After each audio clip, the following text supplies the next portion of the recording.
Hello everyone and welcome to our video.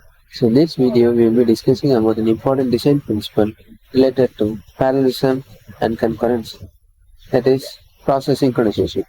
Imagine a world where multiple programs are processed and concurrently on a computer and they need to share resources or communicate without chaos. That is where process synchronization comes into play. In this video, we will unreveal the challenges, solutions, and importance of process synchronization in operating system. So if you're ready to unravel the secrets behind making your computer run smoothly with multiple tasks, stay tuned. In this modern world, we are left with large volume of data. And to perform any operation on this data, the normal sequential approach of programming is inefficient. So we introduce a concept of concurrency and parallelism to achieve greater computing power. To achieve them, it is found that the process need to share the resources so that multiple process or instances of the process can perform different tasks and complete the whole thing with faster pace. And here arises the problem. Since all the resources are working on the same data, the data and the instance associated with the resource may not be consistent, and this leads to many issues that prevent us from achieving parallelism and concurrency. So, this is referred to as the critical section problem. To avoid this kind of data inconsistencies, there are many solutions. The one solution that we'll be focusing is called the mutual exclusion, which means that only one process will be allowed to enter the shared resource and do their operation on the critical section, while the other process will be waiting for it to be completed. So let us discuss the solutions that help to prevent the. Let us consider a situation where race condition occurs. Let us assume the process is processing in the following order. Initially, the counter value is 5. First, the producer process starts its execution and the counter value is copied to the register 1. Then the register 1 value is incremented by 1. Then the consumer process starts its execution. The counter value is still 5 since the register 1 value is not updated to the counter. The counter value is copied to the register 2. The consumer process decrements the register 2 value by 1. Now the final value of the counter may be 6 or 4. If the register 1 value is copied to the counter value is 6 or else the counter value is 4. But both the outputs are wrong. But in a typical machine, these operations can be done like this. In the producer process, after the incrementation of register 1 value, it is updated to the counter. Then the consumer process starts its execution. So in this case, the output value is 5. To avoid the race conditions, we can use semaphores. Semaphore is a synchronization tool that provides more sophisticated ways for a process to synchronize their activities.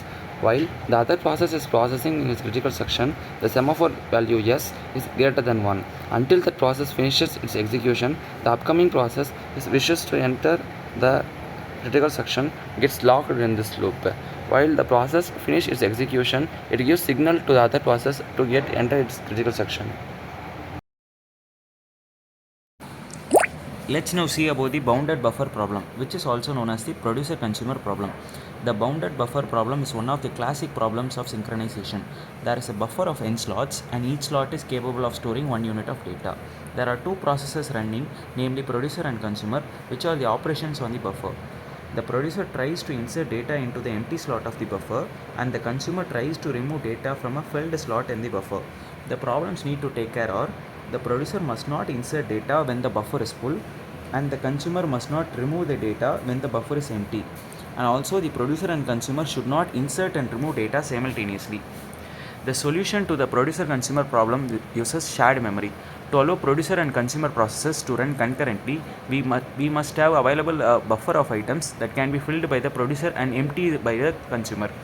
This buffer will reside in a region of memory that is shared by the producer and consumer processes. A producer can produce one item while the consumer is consuming another item. The producer and consumer must be synchronized so that the consumer does not try to consume an item that has not yet been produced. Solution to the producer-consumer problem can be achieved using semaphores. We will make use of three semaphores. Mutex, a binary semaphore used to acquire and release the lock. Empty semaphore, a counting semaphore whose initial value is the number of slots in the buffer since initially all slots are empty. full, a counting semaphore whose initial value is 0. So these are the three semaphores we are going to make use of. Using this, let's see how the code of the producer consumer is written to achieve all the solution to the problem we discussed. Here, first of all, we are going to discuss the code of the producer. A usual do while loop is used here. Initially, a wait operation is on empty semaphore. So what does it means wait until empty greater than 0 and then decrete empty. So when a producer wants to produce something, it has to check whether there are any empty slots in the buffer. Only if there is any empty slot in the buffer, then only it can produce and insert data into the buffer. Then decrement empty, which means there will be decrement in the number of empty slots. Consider a buffer consists of 10 slots in which 5 are empty and 5 are full. After the producer produces an item, there will be 4 empty slots and 6 full slots, and then it is again going to apply wait operation on mutex, which means it is acquiring a lock. When the producer acquires the lock, the consumer cannot do any change in the buffer unless the producer releases the lock.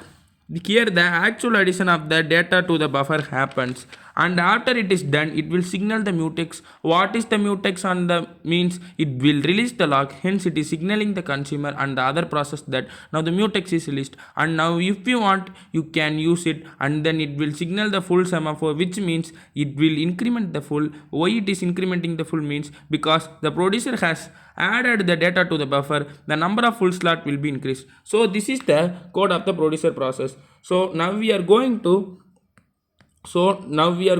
see the consumer process code. So similarly we have a do while loop. So when a consumer want to consume something or remove an item from the buffer, it will perform the wait operation on the full semaphore. It means wait until full greater than 0, then decrement full, which means there should be at least one full slot. If the buffer is empty, it cannot remove any item. See, it is the logic behind it. After it will do a wait operation on a mutex semaphore, which means it is acquiring lock, and then it will remove the data from the buffer, or it consumes the data. It will signal the mutex and release the lock. It will signal the empty semaphore and increment the number of slots, which means that the number of slots is increased, number of empty slots is increased.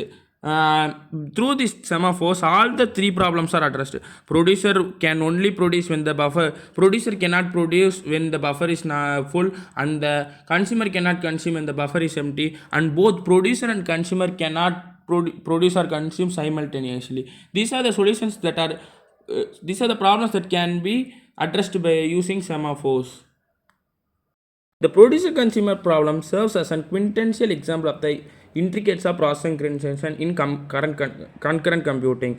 It highlights the inherent challenges in coordinating data sharing between producers and consumers, where data race conditions and potential buffer overflows are prominent concerns. The solution to this problem involving using synchronization mechanisms such as semaphores or mutex to safeguard the shared buffer and ensuring that producers wait when the buffer is full and while consumer wait when it's empty. The efficient management of access to the shared buffer prevents data inconsistencies and potential deadlocks, exemplifying the crucial role that process synchronization plays in maintaining order and integrity within multi-process environment. Thank you.